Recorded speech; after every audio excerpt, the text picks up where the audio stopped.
Bulletin में सबसे पहले आपको खबर दें, एयरक्राफ्ट इंजीनियर्स के एहतजाज की वजह से कौमी एयरलाइन की परवाज़ों का शेड्यूल मुतासर हुआ है। ज़राए का कहना है कि पीर की रात 8 बजे के बाद से परवाज़ें मुतासर रहीं।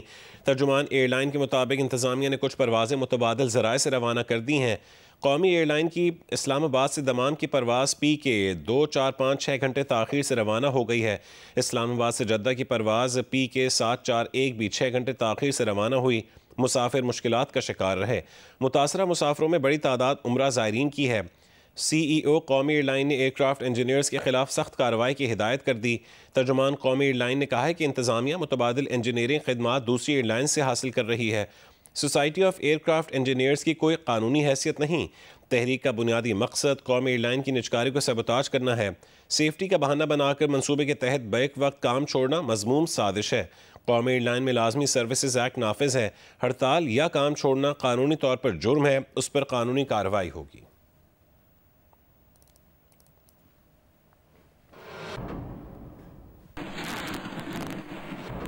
गवर्नर सिंध कामरान टिसोरी का कराची में सरेआम असलहे की नुमाइश और फायरिंग के वाक़े का नोटिस। कहा कि शहरियों पर बंदूक तानना किसी सूरत काबिल कबूल नहीं है।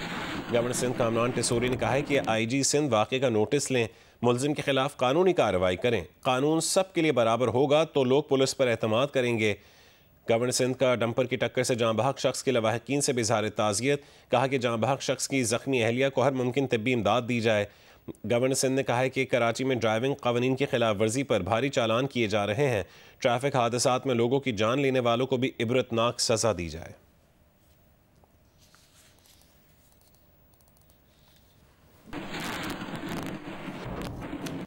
पंजाब के मुख्तलिफ अजला में स्मॉग की शिदत में आज कमी आई है। लाहौर का फ़ज़ाई मयार आज भी इंतहाई मुज़र सेहत है। पार्टिकुलेट मैटर की तादाद 358 रिकॉर्ड की गई। फैसलाबाद में 246, मुल्तान में 219 और गुजरांवाला में 195 रिकॉर्ड की गई।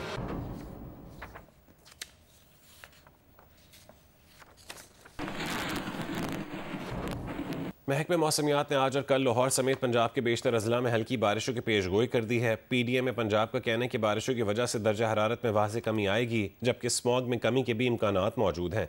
तर्जुमान provincial disaster management authority Punjab के मुताबिक आज और कल लाहौर, रावलपिंडी, मरी, गलियात, अटक, तलागंग, जेहलम, सरगोदा, खुशाब, गुजरांवाला, सियालकोट और नारोवाल समेत सूबे के बेशतर अजला में हल्की बारिश का इम्कान है, जबकि मरी और गलियात समेत दीगर पहाड़ी इलाकों में बर्फबारी की भी तवक्को है।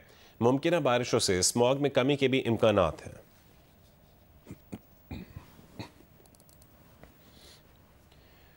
थरपारकर के मुख्तलिफ इलाकों में तेज़ बारिश से जहां खुनकी में इजाफा हो गया है, वहीं खेतों में तैयार फसलों को भी नुकसान पहुंचा है। तफसील बताएंगे अब्दुल गनी बजीर।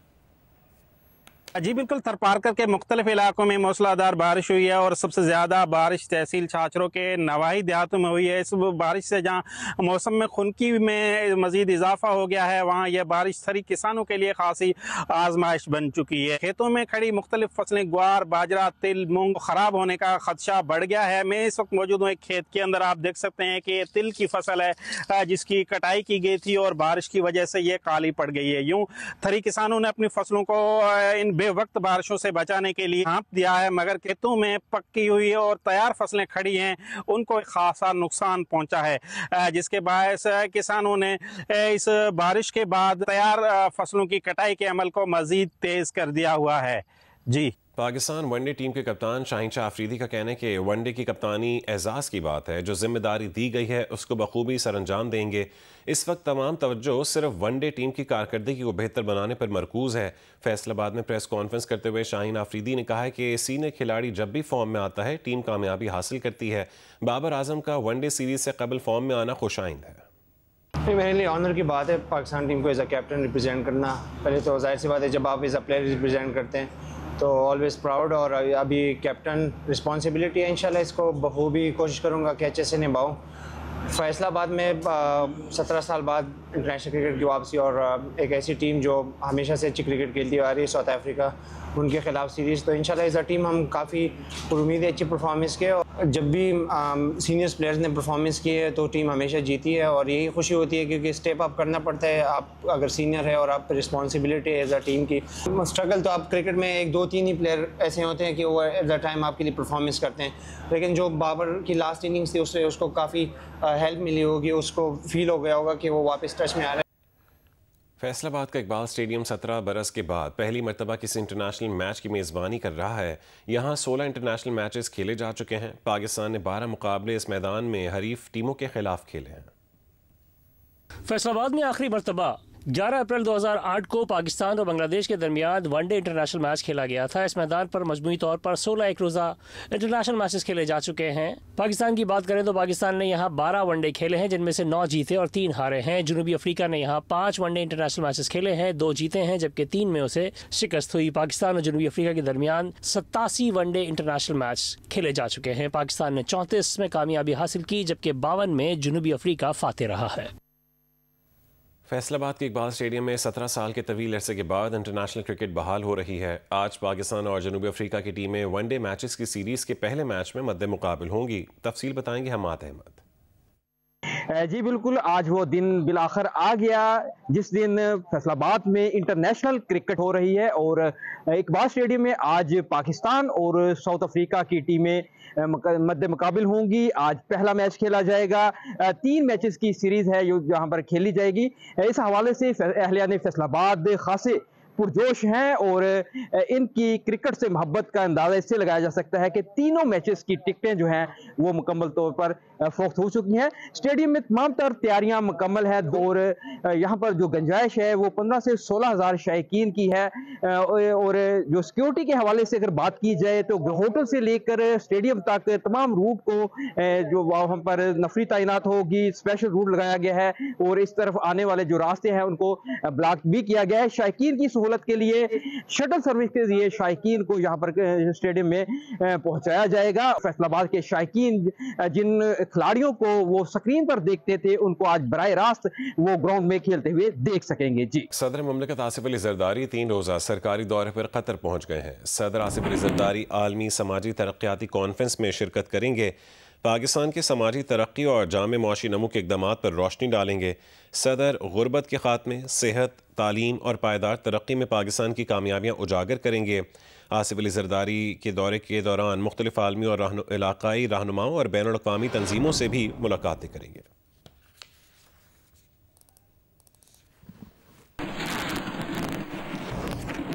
Chairman Pakistan peoples party Bilawal Bhutto Zardari का कहना है कि वज़ीर आज़म शहबाज शरीफ ने पीपल्स पार्टी से 27वीं आईनी तरमीम की हिमायत करने की दरख्वास्त की है।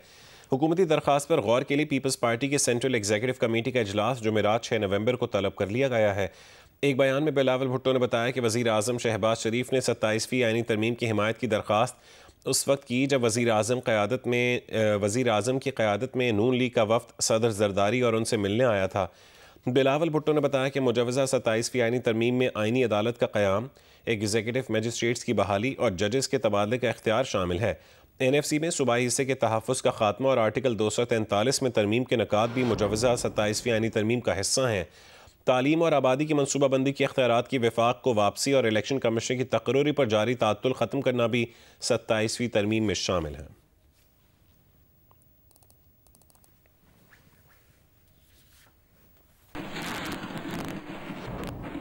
वज़ीर आज़म के मुशीर बराए सियासी उमूर राना सनाउल्लाह ने कहा है कि मुजवज़ा 27वीं आईनी तरमीम पर 2-4 महीने से बात हो रही है। हुकूमत इत्तेहादियों से मशवरे के बाद मुसव्वदा सबके सामने लाएगी। वो प्रोग्राम आज शाहज़ेब खानज़ादा के साथ में गुफ्तगू कर रहे थे।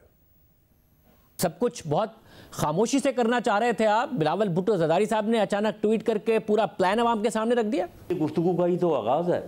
ये गुफ्तगू जो है वो पिछले 2-4 महीनों से हो रही है। गवर्नमेंट पहले जो है वो उस डॉक्यूमेंट को अपने जो है वो कोलिशन पार्टनर्स के साथ जो है वो मशवरा करने के बाद सबके सामने लाएगी और इसके ऊपर पूरी डिबेट होगी, इसके ऊपर डिस्कशन होगी। अचानक कॉन्स्टिट्यूशनल कोर्ट अब क्यों बनानी है? सभी की ये राय है और अगर कॉन्स्टिट्यूशनल कोर्ट जो है अगर हो तो वो ये मामला जो है ज़्यादा जो है वो बेहतर अंदाज से और ज़्यादा पायदारी के साथ जो है वो चल सकता है। पीपल्स पार्टी तो खैर इसके ऊपर इत्तफाक है ही है। बाकी जमातों का भी अगर इत्तफाक राय हो जाएगा तो हो जाएगी। अब जो ट्रांसफ़र ऑफ जजेस के लिए भी आप अमेंडमेंट करना चाहते हैं, क्या जो कंसेंट है उसका लफ्ज़ भी निकालना चाहते हैं? एक जगह पे एक जज साहब बने और उसके बाद वो 20-25 साल वहीं पे जो है वो रहे। अगर इन चीज़ों से कोई फ़र्क नहीं पड़ता तो फिर ये पोस्टिंग ट्रांसफर ख़त्म हो जानी चाहिए।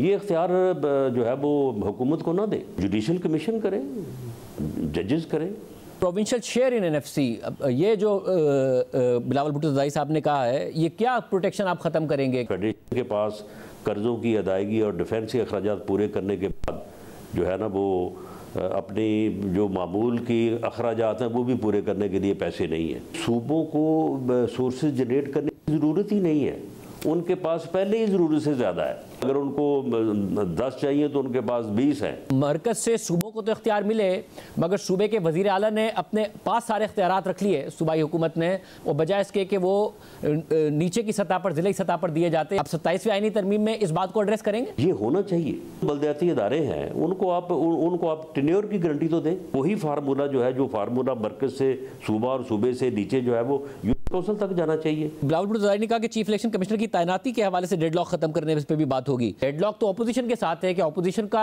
किरदार ही खत्म कर देंगे नई तैनाती में। वज़ीर आज़म या लीडर ऑफ द अपोजिशन जो है वो इस बात का रवादार ना हो कि उसने अपोजिशन से बात भी करनी है, उनसे हाथ भी मिलाना है, तो फिर आप मुझे बताएं कि वहाँ पे ये तरीकाकार कैसे चलेगा? 27वीं तरमीम में अगर आप अपोजिशन के साथ कंसल्टेशन ही निकाल देंगे, कल को आप अपोजिशन में बैठेंगे तो हुकूमत लगा रही होगी अपना, फिर आप लोग पता नहीं क्या कर रहे होंगे। जो तरीकाकार इस वक्त मौजूद है उसमें डेडलॉक है, उसका कोई और तरीकाकार इख्तियार किया जा सकता है, जुडिशरी को बीच में इन्वॉल्व किया जा सकता है।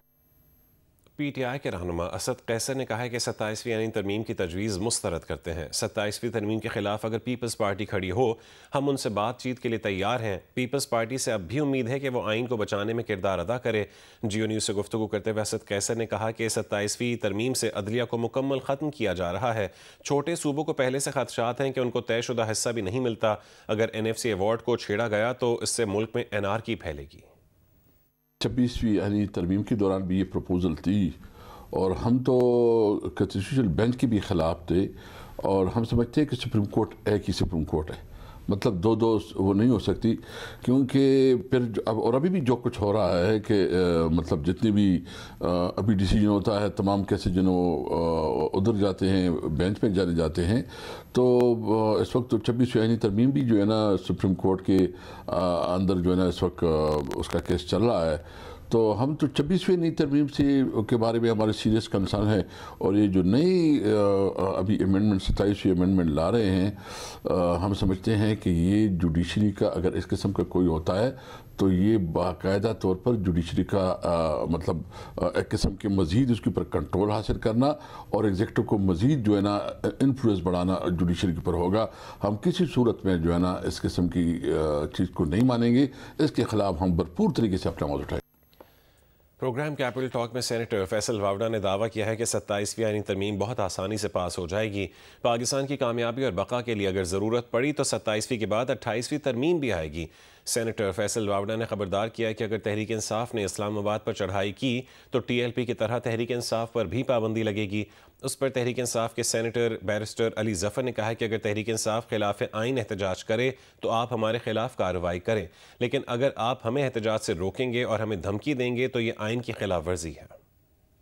27वीं अमेंडमेंट बहुत स्मूथली पास होने जा रही है, बहुत स्मूथली पास होने जा रही है। जैसे दुनिया बढ़ रही है वैसे वैसे चीज़ें आगे चेंज होती जा रही हैं। अभी 27वीं की ज़रूरत पड़ गई है पाकिस्तान की कामयाबी के लिए, उसकी बका के लिए, फिर 28वीं की ज़रूरत पड़ जाएगी, वो 28वीं भी आ जाएगी। अब चीज़ें रियासत के अंदर बड़ी क्लैरिटी के साथ हैं। अब अगर आप चढ़ाई का सोचेंगे, प्लान करेंगे और आप नथिंग टू लूज़ करके आएंगे तो बहुत ज़बरदस्त फेंटा भी होगा और बैन भी होगी TLP की तरह। ये कह रहे हैं कि अगर TLP के अंदाज में अगर इस्लामाबाद पे चढ़ाई होगी तो फिर TLP ही की तरह PTI पर भी पाबंदी लगा दी जाएगी फेंटे के बाद। अच्छा, कह रहे हैं पहले फेंटा फिर पाबंदी। देखिए, हमारा हक है कि हम पब्लिक को मोबिलाइज करें, ये हक हमसे छीना जा रहा है। जहां हम कोई भी मेरा ख्याल है आइन की खिलाफ वर्जी करता है वो दुरुस्त बात नहीं करता। अगर हम एहतजाज आइन के ख़िलाफ़ करेंगे, हमारा हक नहीं है, हमारे ख़िलाफ़ कार्रवाई करें, लेकिन अगर हम आप हमें एहतजाज करने से रोकेंगे और पहले धमकी देंगे, मेरा ख्याल है ये भी आइन की खिलाफ वर्जी है। तो ये एक बैलेंस्ड अप्रोच होनी चाहिए जो मुझे नहीं नज़र आ रही। और वज़ीर मुमलिकत बराए इंसाफ और कानून बैरिस्टर अकील मलिक ने कहा है कि उनके ख्याल में NFC अवार्ड के मौजूदा फार्मूले में तब्दीली की ज़रूरत है। वो जियो न्यूज़ के प्रोग्राम रिपोर्ट कार्ड में गुफ्तगू कर रहे थे। देखिए फ़िलवक़्त NFC के हवाले से अगर आप देखें तो ज़ाहिरी बात है, जो एक ऑलरेडी एग्जिस्टिंग फार्मूला है वो एक इम्प्रूव शक्ल में होना चाहिए और उसमें बिल्कुल स्लाइट मॉडिफिकेशंस हो सकती हैं। मैं समझता हूँ कि उसमें इम्प्रूवमेंट की बिल्कुल ज़रूरत है। इस तमाम तर हवाले से जो शेयरिंग मेथड कह लें, जो एलोकेशन है वो फेयर नहीं है। इसको मज़ीद फेयर ताकि तमाम सूबों के लिए भी और वफाक के लिए भी। ये तो नहीं हो सकता कि एक शख्स के, एक बाप के 4 बेटे हों और वो चारों जो है बाप को कहें कि जी हमें पैसे चाहिए, तो उस हवाले से उनके बाप को लोन लेना पड़े उनके सर्वाइवल के लिए।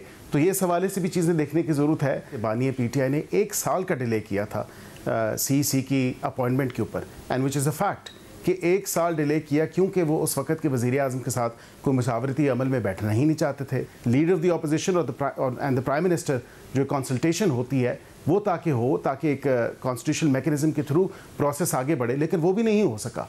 तो ये कम अज़ कम इस तरह की जब सिचुएशन आ जाती हैं तो फिर उस हवाले से आपको ये देखने की ज़रूरत है कि उसमें कम अज़ कम उस प्रोसेस में आपको कोई बेहतरी या आसानी लाने की ज़रूरत है। आगे बढ़ते हैं। वज़ीर आला सिंध मुराद अली शाह का कहना है कि कराची में नेशनल गेम्स का इनकाद शायाने शान अंदाज से करवाया जाएगा। स्टीयरिंग कमेटी के इजलास की सदारत करते हुए मुराद अली शाह ने कहा है कि नेशनल स्टेडियम में होने वाली नेशनल गेम्स की इफ्तिताही और इख्तितामी तकरीब शानदार अंदाज में मुनक्किद की जाए ताकि लोग उससे मुद्दतों याद रखें। कराची में 18 बरस के बाद होने वाले नेशनल गेम्स में मुल्क के 6000 एथलीट्स हिस्सा लेंगे। नेशनल गेम्स 6 से 13 दिसंबर को होंगी। वजीर आला हाउस में नेशनल गेम्स की स्टीयरिंग कमेटी का इजलास वजीर आला सिंध मुराद अली शाह की सदारत में हुआ। वजीर आला सिंध मुराद अली शाह ने कहा कि कराची 18 साल बाद नेशनल गेम्स की मेज़बानी कर रहा है, लिहाजा इन गेम्स को शायाना शान अंदाज में कराया जाए। इन गेम्स में मुल्क के 6000 एथलीट्स मुख्तलिफ खेलों में एक्शन में नजर आएंगे। मुराद अली शाह ने कहा कि इफ्तिताही और ख़ितामी तकरीब मिसाली होनी चाहिए ताकि अवाम हमेशा याद रखें। इजलास में बताया गया कि नेशनल गेम्स की इफ्तिताही और ख़ितामी तकरीब नेशनल स्टेडियम कराची में होगी। वज़ीर आला सिंध ने चीफ सेक्रेटरी को नेशनल गेम्स बेहतरीन अंदाज में मुनक्किद कराने का टास्क दे दिया। 32 खेलों पर मुश्तमिल नेशनल गेम्स में मुख्तलिफ इदारों और 4 सूबों की 2800 टीमें शिरकत करेंगी। नेशनल गेम 6 से 13 दिसंबर कराची में होंगे। शक्करगढ़ में ऑल पंजाब बैल दौड़ के दिलचस्प मुकाबले हुए। फातिह बैलों की जोड़ी ने 192 फेरे लगाकर पहली पोजीशन और 2 लाख रुपए इनाम जीता। शक्करगढ़ के इलाके बुढ़ा पिंड में बैल दौड़ के मुकाबले में पंजाब भर से बैलों की 2 दर्जन जोड़ियों ने हिस्सा लिया और दायरे में आंखें बंद करके सर पर दौड़ लगाकर शायकीन को खूब महसूस किया। दिलचस्प मुकाबले के बाद भोला बाजवा से आई बैलों की जोड़ी अनमोल बादशाह और चंद माही ने 192 फेरे लगाकर पहली, जबकि जफरवाल से सदाबहार और मंदरी बैलों की जोड़ी ने 187 फेरे लगाकर दूसरी पोजीशन हासिल की। फातिह जोड़ी को 2 लाख जबकि दूसरे नंबर पर आने वाली जोड़ी को 1 लाख रुपए इनाम दिया गया।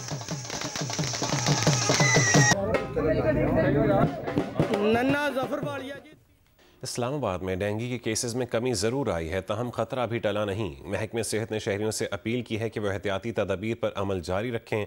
रिपोर्ट करेंगे रिजवान अली शाह। डेंगू केसेस में कमी के बाद शहरियों ने कुछ सुकून का सांस जरूर लिया है, ताहम हकाम ने खबरदार किया है कि लापरवाही खतरनाक साबित हो सकती है। पिम्स अस्पताल में डेंगू मरीजों के लिए खुसूसी डेस्क और स्पेशल वार्ड्स कायम किया गया है, जहां इलाज और टेस्टिंग की सहूलत एक ही जगह दस्तयाब है। पिछली रात की बात करें तो 12 केसेस 12 लोग ने एडमिट हुए थे। उससे पहले 15, 17, 16 इस तरह से लोग एडमिट होते रहे। अब कल रात की बात है तो वो 7 हुए हैं। तो इससे ये है कि अब डेंगू के केसेस, क्योंकि मौसम चेंज हो रहा है, तो कम होना शुरू हो गए।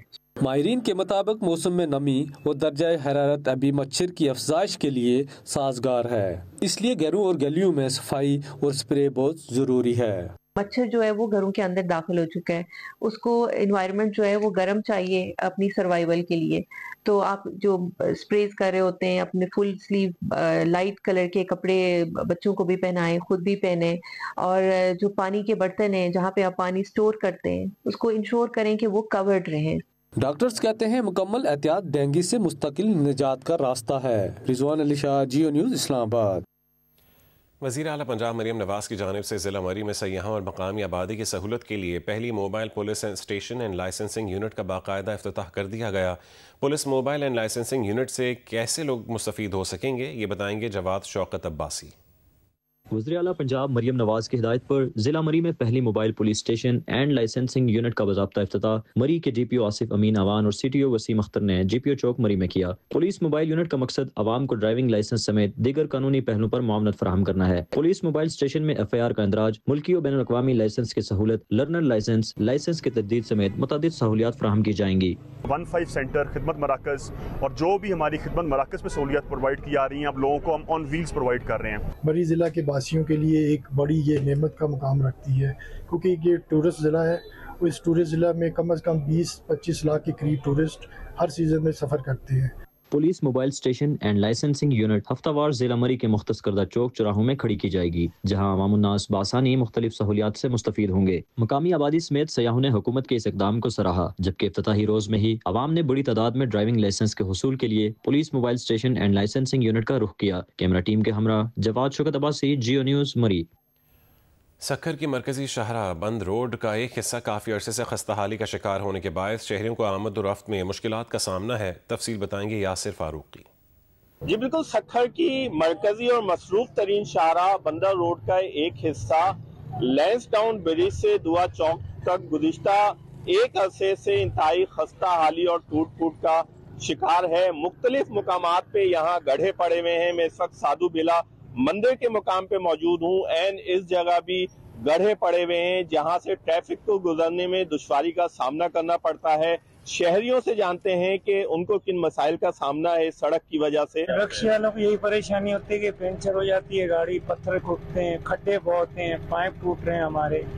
हम सिंध हुकूमत को ये कहेंगे ये रोड बनवा दो, हम गरीबों की कुछ तो आसानी हो जाएगी। इंतजामिया को इस पर तवज्जो देनी चाहिए। जिस तरह शहर के दूसरे रोड बने तो इस रोड को भी बनना चाहिए। जी बिल्कुल, शहरियों का कहना है कि बंदर रोड की 65% जो सड़क है वो मुकम्मल तौर पे तामीर करके खूबसूरती के साथ उसे सजाया भी गया है, लेकिन ये हिस्सा नजरअंदाज कर दिया गया है, जिसके बायस यहाँ पे ट्रैफिक की रवानी भी मुतासिर रहती है। जबकि सड़क टूट फूट का शिकार होने के बायस यहाँ धूल और मिट्टी भी उठती दिखाई देती है, और जिन्होंने हुकूमत सिंध से अपील की है कि फौरी तौर पर इस रोड की भी मुरम्मत कराई जाए।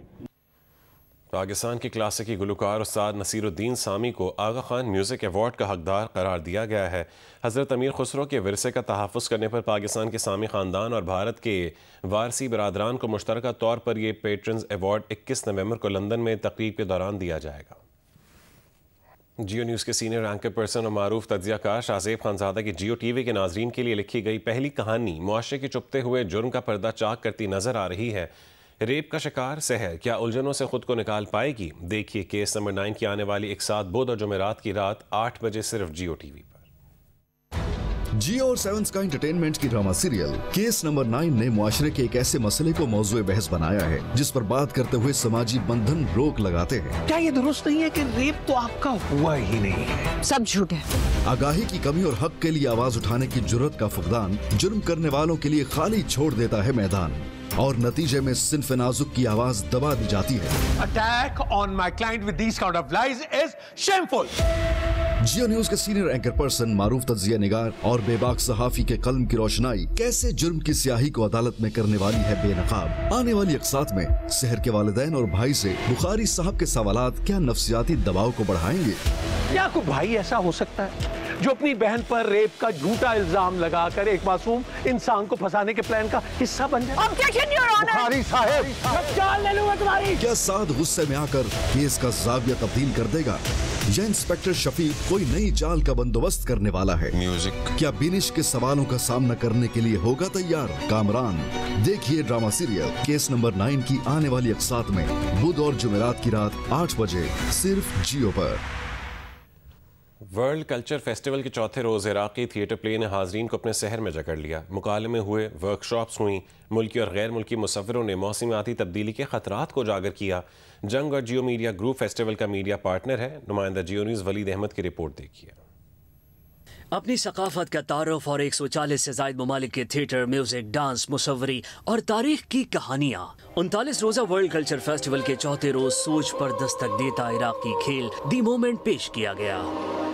बदलती रोशनियों में इराकी फनकारों ने अपने देश के बदलते हालात को थिएटर प्ले में ढाला।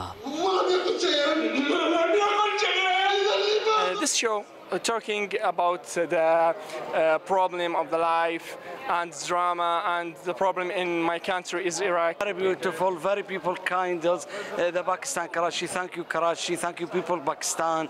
अरबी जबान पर मबनी खेल को थिएटर आर्टिस्टों ने जानदार अदाकारी से ऐसा निभाया कि अरबी और अजमी का फर्क ही मिट गया। बेशक हम अरबी से वाकिफ़ नहीं हैं, फेमिलियर नहीं हैं, लेकिन कुछ चीज़ें हम एक्सप्रेशन से, एहसास से समझ सकते हैं। हमें एक्सपीरियंस करने का मौका मिल रहा है और दुनिया भर के लोगों को कराची की हॉस्पिटैलिटी, सिंध का कल्चर, ये भी एक्सपीरियंस करने का मौका मिल रहा है। वज़ीर सक़ाफ़त सिंध ज़ुल्फ़िकार शाह ने मुल्की और गैर मुल्की मुसव्विरों की एग्जीबिशन का इफ्तिताह किया और स्वीडन की आर्टिस्ट फॉरेस्ट के साथ पेंटिंग भी की। एक सॉफ्ट इमेज पाकिस्तान का पूरी